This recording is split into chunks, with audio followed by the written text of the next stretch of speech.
Good morning, students. Last class I was explaining with respect to protective tissue. Okay, the first protective tissue that I explained was with respect to epidermal cells or epidermal tissue.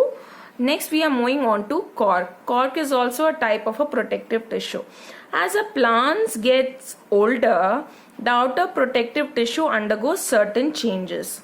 So we know that when the plants are young, their stem is also tender and it is green.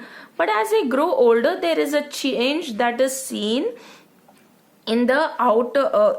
As they get older, there is a change that is seen. A strip of secondary meristem located in the cortex forms layer of cell which constitute the cork. If you remember the TS of the stem, we see that there is a strip of secondary meristem located in the cortex. It means cortex is made up of parenchyma cells. Now parenchyma cells are permanent tissue. Now they undergo, now the parenchyma cells that are permanent tissue again, they become meristematic. Now they are called as secondary meristem. Again the permanent tissue is becoming meristematic.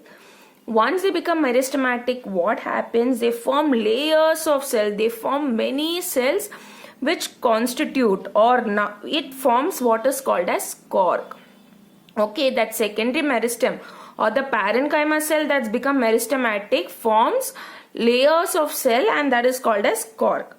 Now the nature of this cork is dead and they are compactly arranged without any intercellular spaces. So there is no intercellular space, they are tightly packed.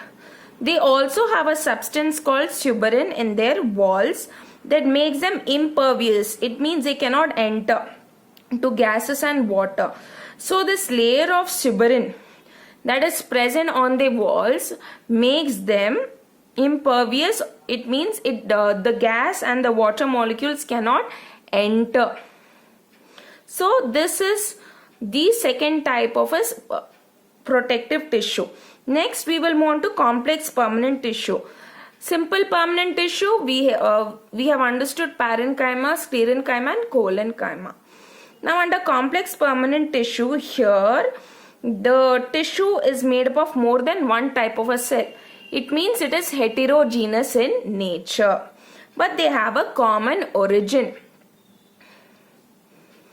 Regardless of different appearance, all the cells coordinate to perform a common function. Though they have a different nature, different types of cells are present. You will understand it when I am explaining it further.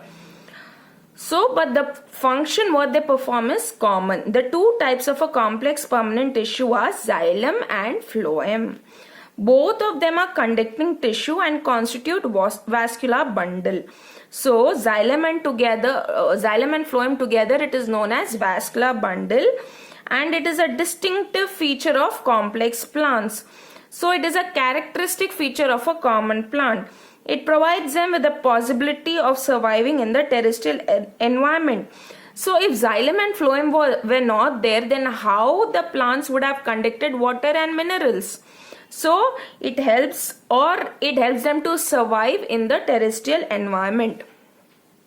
Xylem. It is responsible for the transport of water and minerals from roots to the other parts of the plant. The cells of xylem have thick walls and many of them are dead. So, as I told you before, it helps in the transportation of water and minerals. Phloem is responsible for the conduction of food. Now, let's look at what xylem is made up of. Tracheids, they are dead, long, tubular structure with tapering end. So they are something like this. They are elongated. Okay, they are tube-like structure but they have a tapering end. So the ends are slanting. They transport water and minerals vertically. So one on top of the other, we see the presence of tracheids and they are transporting water and minerals vertically. Okay, not horizontally, vertically it is transporting. And tracheids are found in non-flowering plants. Okay, they are found in lower plants. To put it in a very simple words, they are found in lower plants. Vessels. These are long tube-like structure formed by rows of cells placed end to end. So vessels are cylindrical in nature. They are also tube-like structure, and vessels are formed or they are found end to end, and they also transport it vertically. They are dead cells with lignified walls. So their walls are made up of lignin. They also help in conduction of water. So tracheids and vessel together are found in flowering plants, whereas tracheids are found only in lower plants, whereas tracheids and vessels are found in flowering plants. And flowering plants are known as higher plants. Xylem parenchyma. These are the only living cells of xylem with thin cell walls. It stores food and help in the sideways conduction of water. Now xylem parenchyma. Xylem parenchyma is living. Okay, and it helps in the sideways, not vertically, horizontally. We see the food is being helps in the conduction of water. So it has got two functions. One is storing of food and also conduction of water. Xylem fibers. They are elongated and dead cells with tapering end. Again, if you remember the structure of sclerenchyma. Okay. So it's something like that. They are elongated dead cells with tapering end. They are fibers associated with xylem and supportive in functioning of xylem. So these are fibers that is present in xylem, and they provide mechanical support. In xylem we saw it is only xylem parenchyma that was living. Next, moving on to phloem. It transports food from the leaves to other parts of the plant. So it helps in the conduction of food or transportation of food. Materials can move both directions in it. So in phloem, food is prepared in the leaf, then it is transported to all parts of the leaf. So that's why the transportation is known as bidirectional. Whereas in xylem, what used to happen is the water was conducted from the roots to all parts of the plant. That is unidirectional. But from leaf, it is carried in the upward direction as well as downward direction. That's why it is known as bidirectional when it comes to phloem. All phloem cells are living except phloem fibers. Phloem is made up of 4 types of cell. One is sieve tubes. Now sieve tubes are tubular cells with perforated walls. Perforated walls means it has got tiny pores. They have thin layer of cytoplasm. Companion cells. These are small elongated cells having thin walls which are not perforated and have active cytoplasm. They have sieve tubes in translocation of food. Now sieve tubes and companion cell together have formed from the same mother cell. Now companion cell has got the presence of nucleus. So it directs the activity of the sieve tube element. Okay, so it controls the activity of sieve tube.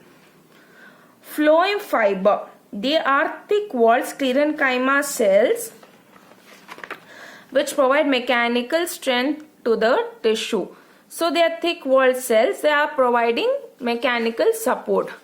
Phloem parenchyma. These are thin-walled that which helps in storage and show lateral conduction of food. So parenchyma is living. So it is thin-walled and main function is storage. Even in xylem parenchyma also the main function was storage, and there it helped in the conduction of water also. Here also it helps in the conduction of food. Difference between meristematic and permanent tissue. Here cells are dividing repeatedly, but in permanent tissues they are differentiated from the meristematic tissue and they do not divide. Here cells are undifferentiated and intercellular space are absent. Here cells are fully differentiated and intercellular spaces are present except your sclerenchyma. Vacuoles are absent here. Vacuoles are present. They have a very dense cytoplasm because they are actively dividing. They have a very thin layered cytoplasm around the vacuoles. Cells are always living. Cells may be living or dead. Sclerenchyma, I told you, it is dead. Cell wall of its cell are very thin. Cell wall of its cell can be thick or thin. Parenchyma, it is thin, but when you look at collenchyma and sclerenchyma, it is thick. So this is to do with the plant tissue. Next class we will try to understand the animal tissue.